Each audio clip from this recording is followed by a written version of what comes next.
Hello everyone, welcome to Net Set Go. आज की class है पेपर वन कम्युनिकेशन के इफेक्टिव कम्युनिकेशन पे। इसमें हम देखेंगे इफेक्टिव कम्युनिकेशन का मतलब क्या है, डेफिनेशन क्या है, और इसमें इफेक्टिव कम्युनिकेशन के लिए हमें जो स्किल्स रिक्वायर्ड है वो कौन से है, ये हम आज देखेंगे क्लास में। तो आगे बढ़ने से पहले मैं आपसे कहना चाहूंगी कि आप चैनल को सब्सक्राइब करें और बेल आइकन को प्रेस करें सो दैट और भी क्लासेस की नोटिफिकेशंस आपको आए, जिससे आपके प्रिपरेशन में हमारी क्वालिटी कंटेंट से हेल्प मिले। तो चलिए आगे बढ़ते हैं। इफेक्टिव कम्युनिकेशन को हिंदी में प्रभावी संचार भी कहा जाता है।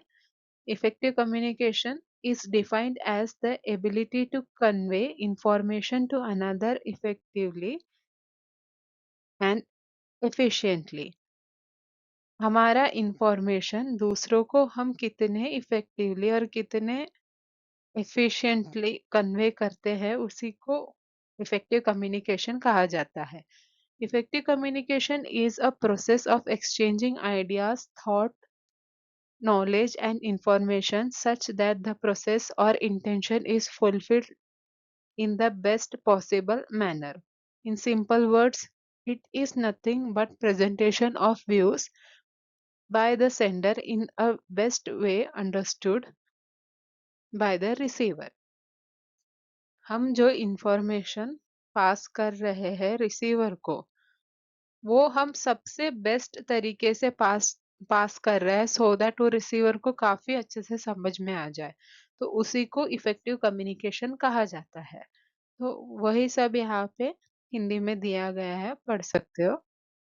अब हम देखेंगे इफेक्टिव कम्युनिकेशन के लिए कौन से स्किल्स रिक्वायर्ड है। तो फर्स्ट स्किल जो रिक्वायर्ड है वो है observance. Person must possess sharp observing skills to gain more and more knowledge and information। जो पर्सन इंफॉर्मेशन पास करने वाला है और जो रिसीव करने वाला है, उनकी ऑब्जर्विंग स्किल्स काफी अच्छी होनी चाहिए सो दैट वो ऑब्जर्व करके काफी इंफॉर्मेशन, काफी नॉलेज प्राप्त कर सके। नेक्स्ट है क्लैरिटी एंड ब्रेविटी।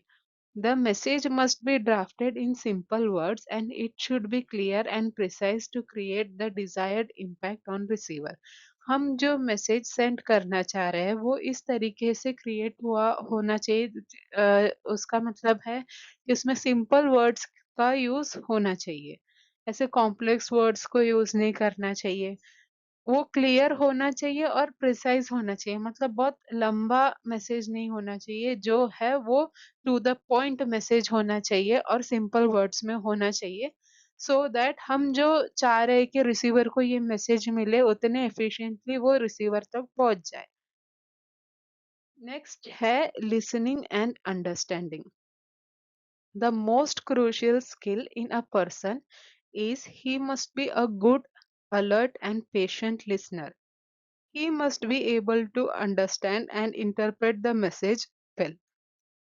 अब ये है रिसीवर के एंड पे भी है, होना चाहिए ये स्किल कि वो अच्छे से सुन पाए और उसको उसमें समझने की, वो मैसेज को इंटरप्रेट करने की एबिलिटी रहने को होना। जैसे कि अगर मैं एक इंसान को एक मैसेज भेज रही हूँ पर मैंने उसको काफी अच्छे से ही मैसेज भेजा है, पर अगर उसमें वो एबिलिटी नहीं है कि वो मेरे मैसेज को अच्छे से सुने और उसको समझ पाए, तो वो इफेक्टिव कम्युनिकेशन नहीं होगा। तो लिसनिंग एंड अंडरस्टैंडिंग काफी इंपॉर्टेंट स्किल है इफेक्टिव कम्युनिकेशन के लिए। नेक्स्ट है emotional intelligence. A person must be emotionally aware and able and the ability to influence others from within. एक इंसान में इमोशनल इंटेलिजेंस होना चाहिए, उसमें इमोशनल अवेयरनेस काफी होना चाहिए सो दैट वो दूसरों को इन्फ्लुएंस कर पाए उन उसके इंफॉर्मेशन से, या वो जो प्रोवाइड कर रहा है उससे। रिस्पेक्टफुलनेस, delivering a message with courtesy and respecting the values, beliefs, opinions and ideas of the receiver is the essence of effective communication। अगर कम्युनिकेशन इफेक्टिव करना हो तो हमें रिस्पेक्टफुली दूसरों को ट्रीट करना पड़ेगा, दूसरों की वैल्यूज, बिलीव्स, ओपिनियंस, आइडियाज जो भी है उसको बिना डिसरिस्पेक्ट किए हमें कम्युनिकेट करना पड़ेगा, तब जाके ही वो इफेक्टिव कम्युनिकेशन कहलाया जाएगा। अब यही सब हिंदी में यहाँ पे दिया गया है। प्रभावी संचार के कौशल, skills required for effective communication. पहला है पालन, फिर स्पष्टता और संक्षिप्तता, फिर है सुनना और समझना, फिर है भावनात्मक बुद्धिमत्ता, इमोशनल इंटेलिजेंस, फिर है आदर, जो है रिस्पेक्टफुलनेस। नेक्स्ट है self efficacy, self confidence.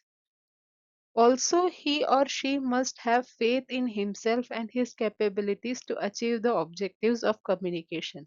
Being one of the essential communication skills, confidence enhances the worthiness of the message being delivered. जो इंसान अपना मैसेज कन्वे करना चाह रहा है उसमें खुद में वो कॉन्फिडेंस होना चाहिए खुद के एबिलिटी पे कि वो ये काम अच्छे से कर सकता है, उसके स्किल्स पे उसको अच्छा कॉन्फिडेंस होना चाहिए, तब जाके ही वो अच्छे से वो कम्युनिकेट कर पाएगा, वरना वो नहीं कर पाएगा। तो सेल्फ एफिकेसी और सेल्फ कॉन्फिडेंस एक इम्पोर्टेंट स्किल है इफेक्टिव कम्युनिकेशन के लिए। नेक्स्ट है non verbal communication. To connect with receiver in a better way, the sender must involve the non-verbal means of communication too. This include gestures, facial expression,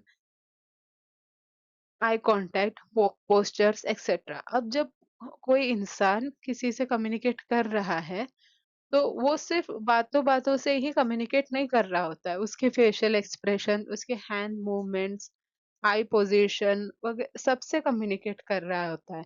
अगर बिना expressions के, बिना movements के सिर्फ वो बोल रहा है तो वो काफी रोबोटिक लगेगा, तो उससे वो इफेक्टिव कम्युनिकेशन नहीं होगा। जो खड़ा है, जो सुन रहा है, उसको ज्यादा इंटरेस्ट नहीं आएगा बातें सुनने में, या फिर उसको ज्यादा जेन्युइन नहीं लगेगा कि ये इंसान जो कह रहा है वो उतना सही या सच है।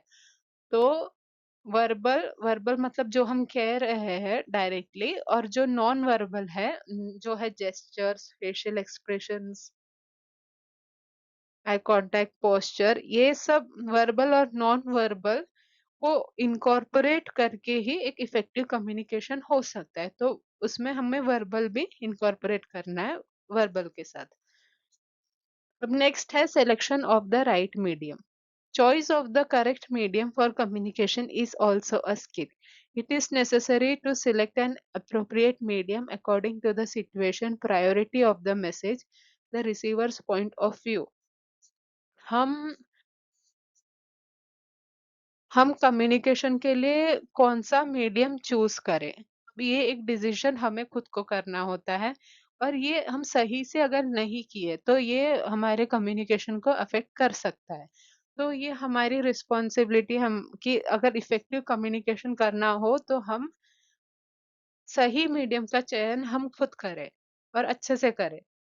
तो ये सिलेक्शन ऑफ राइट मीडियम एक स्किल है required for effective communication.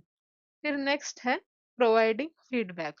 Effective communication is always a two-way process. A person must take as well as give feedback to bring forward other person's perspective too.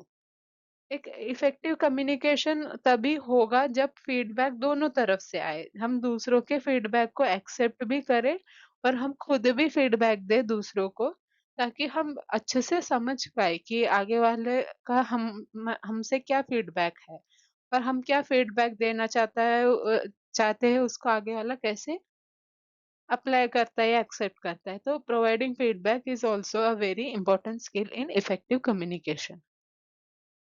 अब ये है वही सब हिंदी में दिया है, आप पढ़ सकते हो। तो आज हमने पढ़ा इफेक्टिव कम्युनिकेशन का डेफिनेशन और इफेक्टिव कम्युनिकेशन के लिए रिक्वायर्ड स्किल्स। तो आपको ये सब याद रखना है, इसमें सीक्वेंस याद रखने की जरूरत नहीं है, पर आपको ये पता रहना चाहिए कि ये सब क्या है। तो जाने से पहले मैं आपसे कहना चाहूंगी कि आप चैनल को सब्सक्राइब करें और बेल आइकन को प्रेस करें, सो दैट आगे और भी क्लासेस की नोटिफिकेशंस आपको आए, जिससे आपके प्रिपरेशन में हमारे क्वालिटी कंटेंट से हेल्प मिले। Thank you.